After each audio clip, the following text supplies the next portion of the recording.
Assalamualaikum warahmatullahi wabarakatuh. Saya Laila Tusolika dengan NIM 191710201027. Pada kesempatan kali ini ingin menjelaskan mengenai analisis depresiasi aktiva tetap metode garis lurus dan jumlah angka tahunan pada PT Angkasa Jaya. Di mana pada kesempatan kali ini saya ingin menjelaskan analisis depresiasi dengan definisi, jenis-jenis, metode, serta neraca pada PT Angkasa Jaya. Definisi penyusutan sendiri yaitu alokasi secara periodik yang sistematis dari harga perolehan aset selama periode-periode berbeda yang memperoleh dari penggunaan aset bersangkutan, yaitu menurut Harry 2014. Sedangkan menurut Regar 2005, penyusutan adalah penjelasan secara sistematis jumlah pengeluaran uang atau nilai lain dari suatu aktiva tetap selama jangka waktu yang ditetapkan oleh undang-undang untuk dibebankan sebagai biaya guna menghitung penghasilan kena pajak selama disusutkan tiap tahun secara teratur menurut ukuran masa pemasarannya. Jenis-jenis penyusutan sendiri itu ada beberapa macam.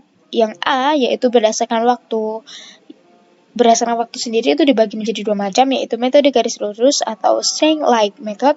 Lalu ada metode penyebebanan yang menurun dengan metode jumlah angka tahun atau sum of the years digit method, dan juga ada metode saldo menurun atau declining balance method. Yang ke B yaitu berdasarkan penggunaan. Ada dua, yaitu metode jam jasa service hours method dan metode jumlah unit produksi atau productive output method.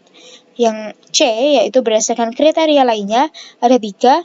Yang pertama metode berdasarkan jenis dan kelompok atau group and composite method. Lalu ada metode anuitas atau annuity method, dan juga ada sistem persediaan atau inventory method menurut Setiawan 2001. Metode garis lurus dan jumlah angka tahunan. Pada analisis depresiasi sendiri itu terdapat beberapa metode. Akan tetapi pada kesempatan kali ini saya ingin menjelaskan dua metode, yaitu metode garis lurus dan metode jumlah angka tahunan. Metode garis lurus sendiri yaitu metode yang menggabungkan alokasi biaya dengan berlalunya waktu dan mengakui pembebanan periodik yang sama sepanjang umur aset.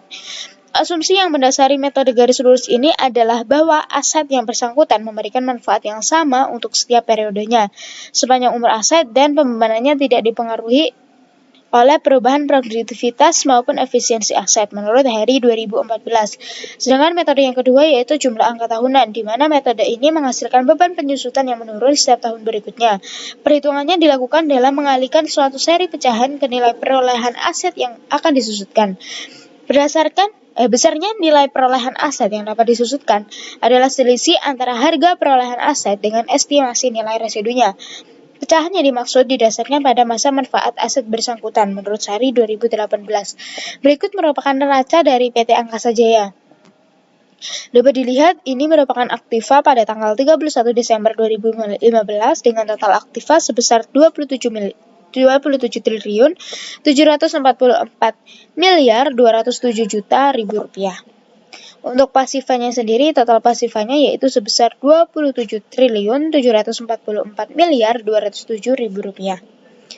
Neraca PT Angkasa Jaya pada tahun 2015 diketahui bahwa aset tetap sebesar 243 miliar 392 juta ribu rupiah. Perkiraan aset tetap memiliki nilai residu sebesar 100 juta rupiah dengan masa manfaat selama 20 tahun. Perhitungan penyusutan dengan metode garis lurus dapat menggunakan rumus harga perolehan dikurangi estimasi nilai residu dibagi dengan estimasi masa manfaat, sehingga diperoleh nilai beban penyusutan per tahun yaitu sebesar 12.164.600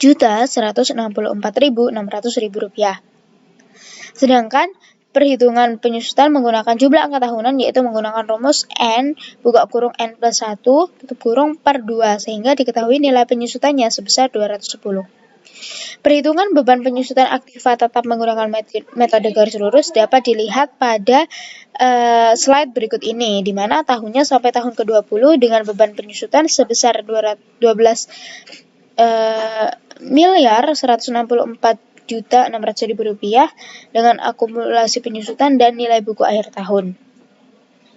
Perhitungan beban penyusutan menggunakan metode garis lurus. Diketahui bahwa beban penyusutan pada PT Angkasa Jaya memiliki jumlah yang sama setiap tahunnya, yaitu sebesar 12.164.600.000 rupiah. Nilai buku akhir tahun pada tahun pertama yaitu sebesar 243.392.000.000 rupiah. Pada tahun kedua yaitu sebesar 231.227.400.000 rupiah. Pada tahun ketiga yaitu sebesar 219.062.800.000 rupiah, sehingga pada tahun ke-20 yaitu sebesar 100.000. Berikut merupakan perhitungan beban penyusutan aktiva tetap menggunakan metode jumlah angka tahunan. Lalu perhitungan beban penyusutan menggunakan metode jumlah angka tahun, beban penyusutan tetap pada PT Angkasa Jaya setiap tahun semakin menurun. Beban penyusutan tahun ke-1 sebesar 23.170.666.667. Beban penyusutan tahun ke-20 yaitu sebesar 1.158.533.333. Nilai buku akhir tahun pada tahun ke-1 sebesar 220.221.333.333 rupiah. Nilai buku akhir tahun pada tahun kedua yaitu sebesar 198.209.200.000 rupiah. Nilai buku akhir tahun pada tahun ketiga yaitu sebesar 177.355.600.000 rupiah, hingga pada tahun ke-20 sebesar 100 juta rupiah. Selisih nilai buku akhir tahun ke-1 dengan tahun kedua sebesar 22.12.133.000 rupiah. Selisih nilai buku akhir tahun kedua dengan tahun ketiga sebesar 20.853.600.000 rupiah. Kesimpulannya yaitu perhitungan penyusutan aktiva tetap menggunakan metode garis lurus akan memberikan beban penyusutan pada setiap tahunnya. Metode garis lurus merupakan metode yang sederhana dan mudah pengaplikasiannya, serta hasilnya perhitungannya tepat dan akurat. Lalu yang kedua, perhitungan penyusutan aktiva tetap menggunakan metode jumlah angka tahunan akan memberikan beban penyusutan yang menurun setiap tahunnya. Perusahaan dapat menggunakan metode jumlah angka tahunan jika kontribusi jasa tahunannya menurun, efisiensi operasi atau prestasi operasi yang menurun, terjadi kenaikan beban perbaikan dan pemeliharaan. Berikut presentasi dari saya, kurang lebihnya mohon maaf. Wassalamualaikum warahmatullahi wabarakatuh.